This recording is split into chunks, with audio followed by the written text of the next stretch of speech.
Children, I hope you have gone through my previous video, and today we will continue further. Now children, continuing with the chapter D and F block elements, we will today study about potassium dichromate. Formula is K2Cr2O7. Now preparation of potassium dichromate, it is extracted from the chromite ore. Formula of chromite ore is FeCr2O4. It can also be written as FeO.Cr2O3. It is also called ferrochrome or chrome iron. It involves following three steps actually. First step is conversion of chromite ore to sodium chromate. Powdered chromite ore is fused with NaOH or Na2CO3, sodium hydroxide or sodium carbonate, in presence of air. See, the reaction that takes place is 4 FeCr2O4 plus 16 NaOH plus 7 O2 gives you 8 Na2CrO4 plus 2 Fe2O3 plus 8 H2O. So Na2CrO4 is sodium chromate. If in place of NaOH we use Na2CO3 sodium carbonate, the reaction becomes 4 FeCr2O4 plus 8 Na2CO3 plus 7 O2 gives you 8 Na2CrO4 plus 2 Fe2O3 plus 8 CO2. Okay, so this is the first step in which chromite ore has been converted to sodium chromate. Second step is conversion of sodium chromate into sodium dichromate. So sodium chromate solution is filtered and then it is treated with sulfuric acid. So on treating sodium chromate with sulfuric acid, it gets converted into sodium dichromate. Reaction is 2 Na2CrO4 plus H2SO4 gives you Na2Cr2O7 plus Na2SO4 plus H2O. And when you cool this solution, sodium sulfate Na2SO4 crystallizes out as Na2SO4.10H2O, and the remaining solution contains only sodium dichromate. So this was the second step, and in the third step, sodium dichromate is converted into potassium dichromate. Hot concentrated solution of sodium dichromate is treated with potassium chloride. Reaction is Na2Cr2O7 plus 2 KCl gives you K2Cr2O7 plus 2 NaCl. Again on cooling, potassium dichromate crystallizes out as orange crystals since it is less soluble than sodium chloride. So this is how potassium dichromate is prepared. Next we come to the properties of potassium dichromate. It is orange colored crystal. Melting point is 669 Kelvin. Moderately soluble in cold water but highly soluble in hot water. Okay, and the orange color of potassium dichromate is not due to DD transition, but it is because the O2 minus for some time changes to O minus. Okay, and the oxidation state of chromium gets reduced from -6 to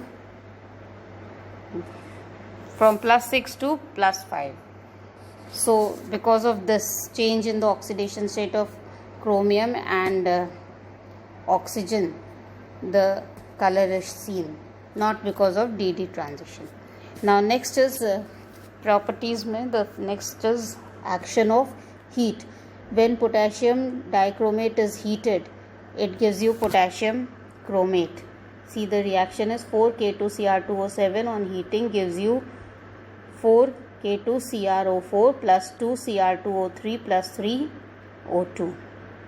Next reaction with alkali. When potassium dichromate is treated with alkali, it again changes to potassium chromate. See, potassium dichromate is orange in color, potassium chromate is pale, it is yellow in color. Okay, so reaction is K2Cr2O7 plus 2 KOH alkali gives you K2CrO4 potassium chromate plus H2O. If K2CrO4 potassium chromate is formed. Now if it is again treated with sulfuric acid, it will again get converted into potassium dichromate. So 2K2CrO4 plus H2SO4, it will again give you K2Cr2O7 plus K2SO4 plus H2O. Alright. Now we come to next property, that is oxidizing properties. Now in oxidizing properties, it is a powerful oxidizing agent in presence of dilute sulfuric acid. That means in acidic medium it acts as a powerful oxidizing agent. Because K2Cr2O7 plus 4H2SO4 gives you K2SO4 plus Cr2SO4 whole thrice plus 4H2O plus 3 nascent oxygen. Okay.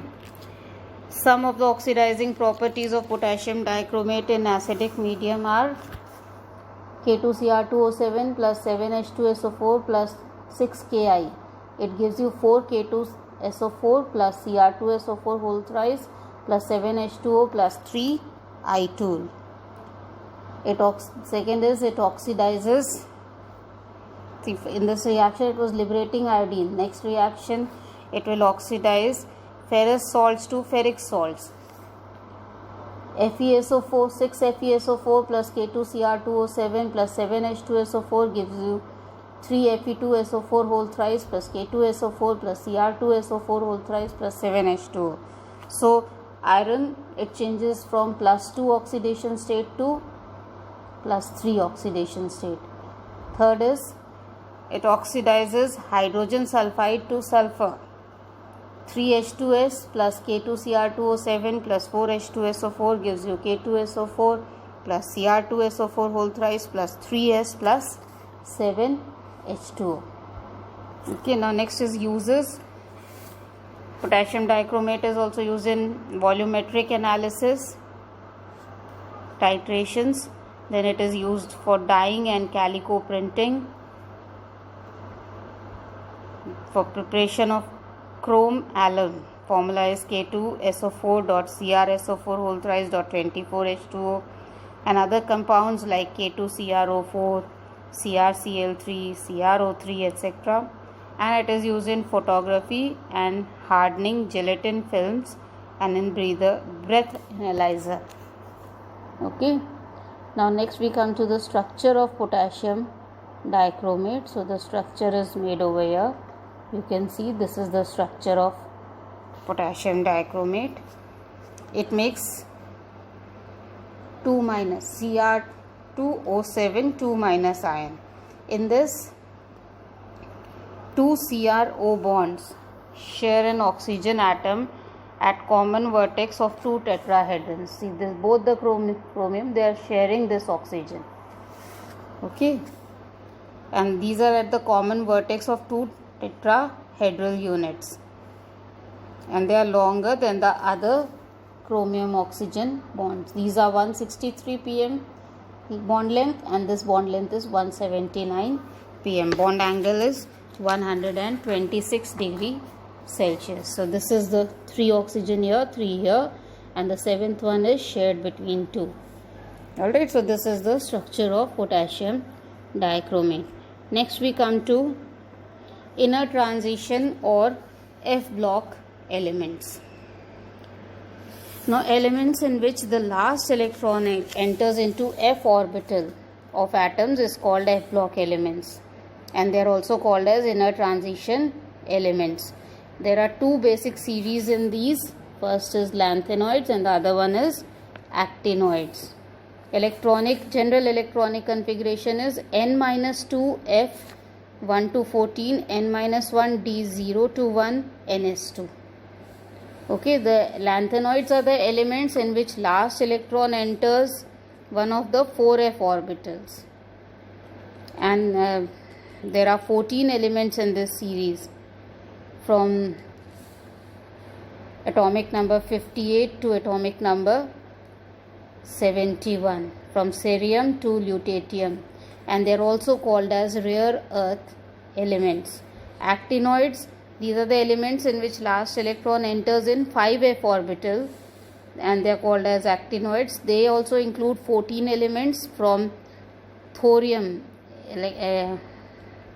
atomic number is 90, to lawrencium, atomic number 103. Let us study them one by one. First we come to the general characteristics of lanthanoids. So in lanthanoids, if you look at the electronic configuration, they have electronic configuration with 6s2 filled and gradual filling of 4f orbitals. Okay, first 6s2 will get filled, then one electron will go to 5d orbital, and then the remaining electrons will move to 4f orbitals. So in this way the filling of electrons is done. Next we come to atomic and ionic radii. In lanthanoid series, there is a regular decrease in atomic as well as ionic radii from one element to another with increasing atomic number. But the decrease is very small with respect to elements of the groups and periods. Okay, now next we come to lanthanoid contraction. So in a period, as we move from left to right, nuclear charge is increasing with atomic number, and electron is entering into inner 4f orbital. Therefore 4f orbitals become more in number and they shield the other electrons from nuclear charge imperfectly or poorly due to diffuse shape of the 4f orbitals. This causes regular contraction in the size of lanthanoids, and the sum of successive contractions gives the total lanthanoid contraction in atomic radius. Okay, see, we have studied about the shielding effect. We have studied that if the number of electrons are more, I gave you the example that in a class which is full of children, this child sitting at the back will not be visible to the teacher clearly. But if you are not sitting in an orderly manner, if you are sitting in a zigzag manner, so the child sitting at the back, there can be a situation where he is clearly visible to the teacher. That is what is lanthanoid contraction. More electrons are getting filled up in the 4f orbitals, but because the shape of 4f orbitals is not regular, it is irregular. As a result of this, the shielding effect gets reduced and the electrons are more under the influence of the nucleus. This results in contraction in the size. So the size becomes smaller. Okay.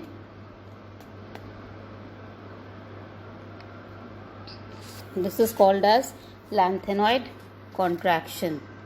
Now, due to lanthanoid contraction, elements of second and third transition series resemble each other much more than the elements of first and second transition series.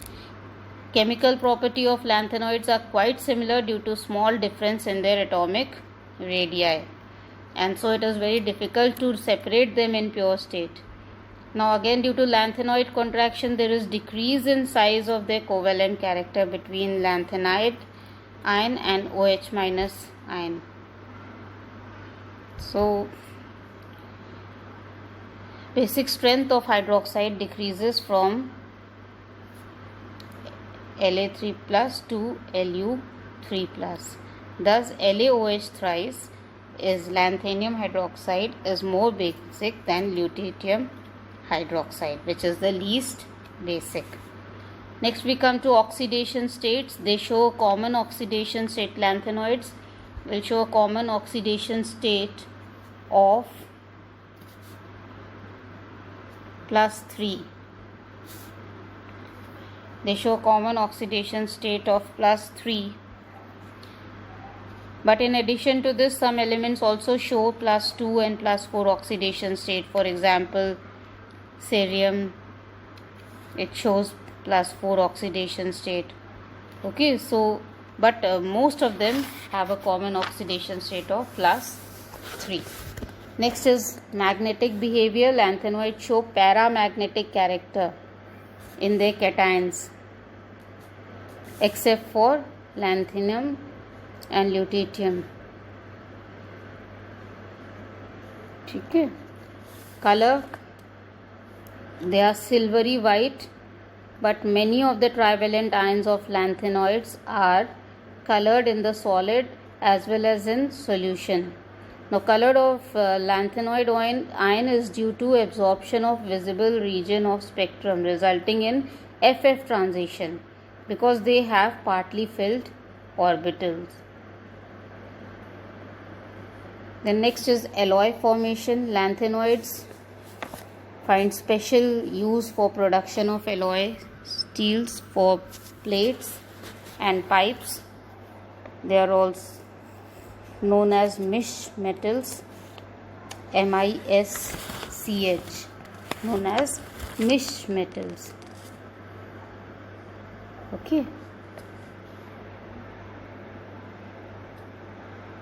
Now misch metal contains lanthanoid 95%, iron 5%, and traces of sulfur, carbon, calcium, aluminium, etc. Now chemical reactivity, first few members of the series are quite reactive, but this property decreases on the increase of atomic number. Solubility of compounds, fluorides, oxides, hydroxides, carbonates, phosphates, chromates, and oxalates of lanthanoids are largely insoluble in water, but sulfates are soluble in water. Complex formation, lanthanoid ions, in spite of having high charge, that they have +3,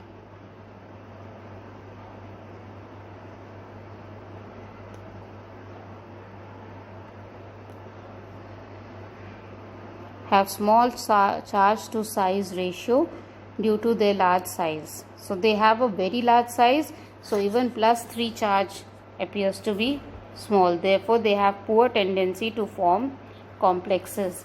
They form complexes mainly with chelating agents like EDTA, ethylene, diamine, etc. About the chelating agents, you will be studying in detail in coordination compound chapter. So this is about the lanthanoids. Next we come to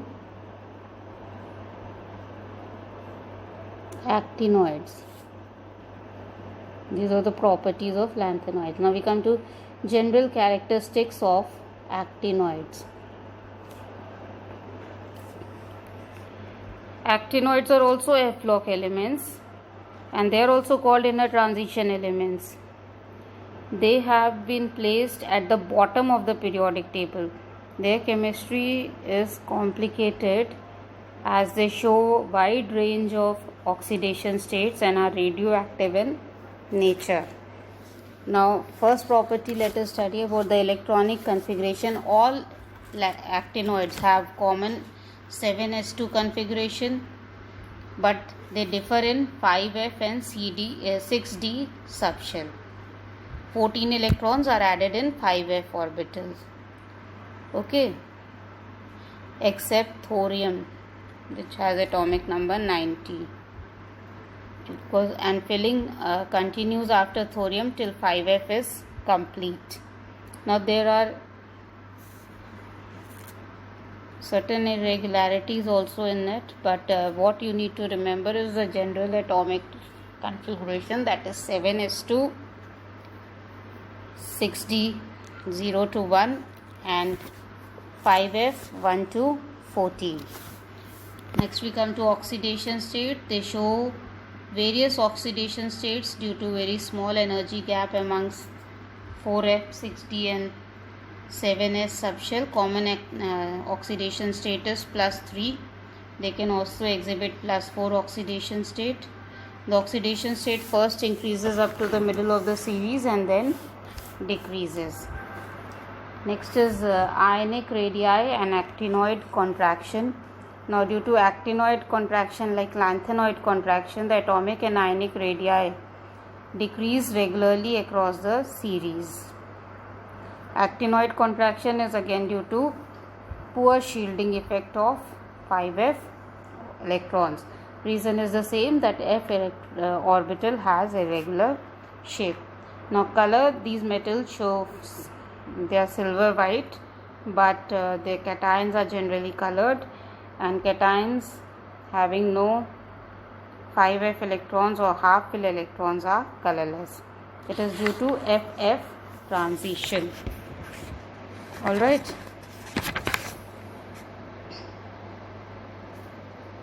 So remember this, that in actinoids the color of the ion is due to FF transition.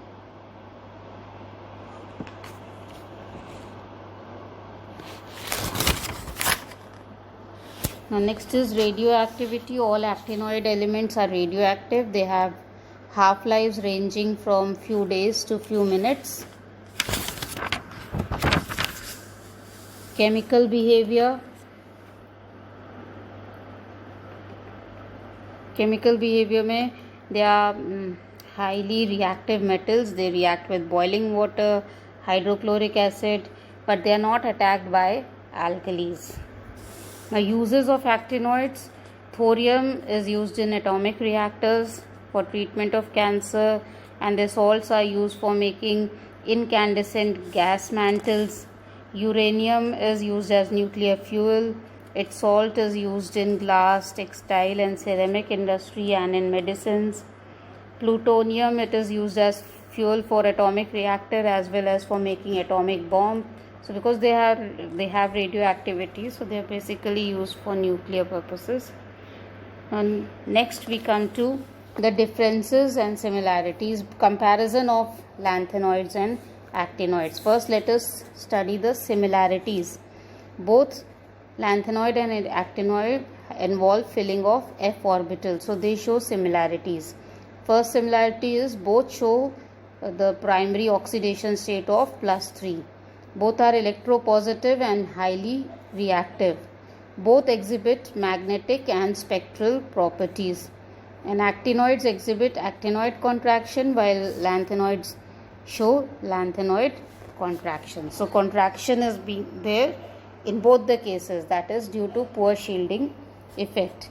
Now we next come to the differences between lanthanoid and actinoid. In lanthanoids, beside +3 oxidation state, they show +2 and +4 oxidation state in few cases. Actinoids, besides +3 oxidation state, they show +4, +5, +6, +7 also. Then lanthanoids, ions are colorless. Actinoids, ions are colored. Lanthanoid, they have tendency towards complex formation, less tendency. They don't form many complexes. But actinoids, they have a greater tendency towards complex formation. Lanthanoid compounds are less basic. Actinoid compounds are more basic. Lanthanoids do not form oxocations. Actinoids form oxocations. Except for promethium, lanthanoids are non-radioactive. Actinoids are radioactive. For lanthanoids, the magnetic property can be explained easily, but actinoids' magnetic property cannot be explained because they are very complex. So these are the differences between lanthanoids and actinoids, and this finishes your chapter D and F block elements. Please revise it and try to do the questions that are given behind your chapter in the book.